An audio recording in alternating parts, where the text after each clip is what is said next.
আশঙ্কায় থাকতাম যে গায়ে পড়বে কিনা। তো অলরেডি আমি ইনজুরড হয়েছি কয়েকটা জায়গায়। খেললে তো সবার মনটা এমনিই ভালো হয়ে যায়। আমি মিস ওয়ার্ল্ড না হলে ক্রিকেটার হতে চাইতাম কিনা সেটা তো আসলে ভাগ্য বলে দিত। সেলিব্রিটি চ্যাম্পিয়ন্স ট্রফি শুরু হচ্ছে এবং সেই জায়গাটা থেকে যে কয়েকজনের মুখ আমরা গত কয়েকদিন ধরে দেখছি প্র্যাকটিসে, তাদের মধ্যে থেকে নীলা নিশ্চয়ই একজন। নীলা, আপনাকে আমরা দেখেছি গত কয়েকদিন ধরে আপনি প্রচুর হার্ডওয়ার্ক করছেন, প্র্যাকটিস করছেন, অনেক রিলস ভিডিও ফেসবুকে আমরা দেখতে পাচ্ছি যে আপনি মনে হয় অনেক বেশি এক্সাইটেড খেলাটা নিয়ে এবং অনেক বেশি ডেডিকেশন দেখাচ্ছেন যে ম্যাচে খুব ভালো পারফর্ম করতে চান মনে হচ্ছে। কখনো আসলে ক্রিকেট খেলা হয়নি, তো ক্রিকেটের সাথে পরিচয়ই হলো এই মাঠে এসে। অ্যান্ড নিজেকে কখনো চিন্তাও করিনি যে নিজে কখনো আসলে বড় পরিসরে খেলবো। অ্যান্ড সবাই হচ্ছে গিয়ে আশেপাশের কলিগ বা যাদের সাথে কাজ হয়েছে, তো পরিচিত মুখ, তো আসলে এক্সাইটমেন্ট ভিতর থেকেই কাজ করছে। টানা সপ্তমবারের মতো বেস্ট টিস্যু পেপার ব্র্যান্ড হিসেবে স্বীকৃতি পেয়েছে বসুন্ধরা টিস্যু। প্র্যাকটিস নিয়ে কতখানি সন্তুষ্ট? বেশ কয়েকদিন প্র্যাকটিস করেছেন, টানা হার্ডওয়ার্ক। ক্রিকেট খেলাটা কতখানি কঠিন মনে হয়েছে নাকি কতখানি এনজয় করেছেন? অনেক সময় যে সেলিব্রিটিরা যেহেতু সবসময় খেলার প্র্যাকটিস থাকে না, অনেক সময় শরীর টরীর ব্যথা করে, সব মিলে আসলে কতখানি ডিফিকাল্ট মনে হচ্ছে? অনেক প্র্যাকটিস হয়েছে। আমি ট্রাই করেছি যে একটা গুড স্টুডেন্টের মতো পুরোটা শিখে নেওয়ার। তারপরও ব্যাটিংটা আসলে আমি বোলিংটাতে ভালো, কিন্তু আজকে আমি ব্যাটিং করছি। তো ফার্স্টের দিকে একটু ভয় লাগতো, বলটা নিয়ে একটু আশঙ্কায় থাকতাম যে গায়ে পড়বে কিনা। তো অলরেডি আমি ইনজুরড হয়েছি কয়েকটা জায়গায় এখানে, তারপর আমার ঠোঁট কেটে গেছে অলরেডি ভিতর থেকে।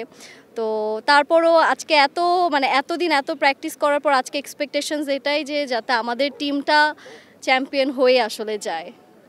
এবং ম্যাচ শুরু হতে যাচ্ছে, প্রিপারেশন কতখানি এবং ম্যাচ নিয়ে কতখানি এক্সাইটেড? এবং আপনারা সবাই যেহেতু অনেকদিন ধরে প্র্যাকটিস করছেন, একসাথে আছেন, এইটা আপনাদের জন্য একটা এসকেপ গেম কিনা? যে সারা বছর যেহেতু অনেক লাইট ক্যামেরার সামনে থাকতে হয়, এখন খোলা মাঠের নিচে ফ্লাড লাইটে খেলবেন, সানলাইটে খেলবেন, এইটা আসলে কেমন লাগে?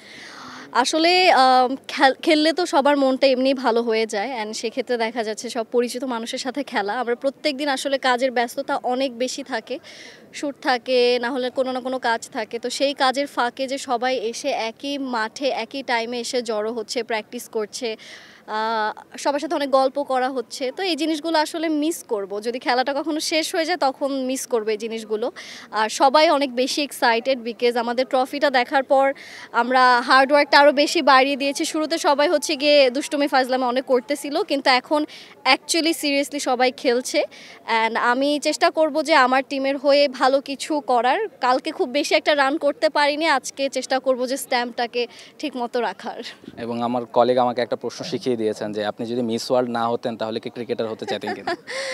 আমি মিস ওয়ার্ল্ড না হলে ক্রিকেটার হতে চাইতাম কিনা সেটা তো আসলে ভাগ্য বলে দিত। যেহেতু মিস ওয়ার্ল্ড হওয়ার পর ক্রিকেটার হয়ে গিয়েছি, তো হতে পারে যে হ্যাঁ, জীবনে সব কিছু নতুন নতুন ট্রাই কেনা করতে চাই, অবশ্যই ট্রাই করতাম। এখনও তো সুযোগ আছে যে যদি কোনো ক্রিকেটের সিনেমায় আপনি কি অ্যাক্টিং করতে চান, সেটাকে চাইবেন কিনা? যদি চান তাহলে আসলে কোন রোলটা প্লে করতে চাইবেন?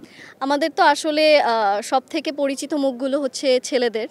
তো ছেলেদের তো আমি বায়োগ্রাফি করতে পারবো না, সেক্ষেত্রে আমাদের এখানে দলে আরও ভালো ভালো ব্যাটসম্যান আছেন। ইরফান ভাই খুব ভালো খেলে, তো আমার কাছে মনে হয় ইরফান ভাইয়ের সাথে সাকিব আল হাসানের একটা কম্বিনেশন মানুষ এবার স্ক্রিনে দেখতে পারবে। কারো বায়োপিকে থাকতে চাইবেন অন্য কোনো character?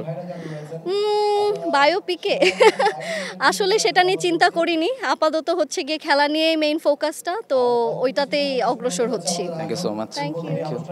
For more updates, subscribe to our YouTube channel and click on the bell icon. Follow us on Facebook and Instagram. Download T-Sports app to enjoy exciting games and highlights. Visit tsports.com.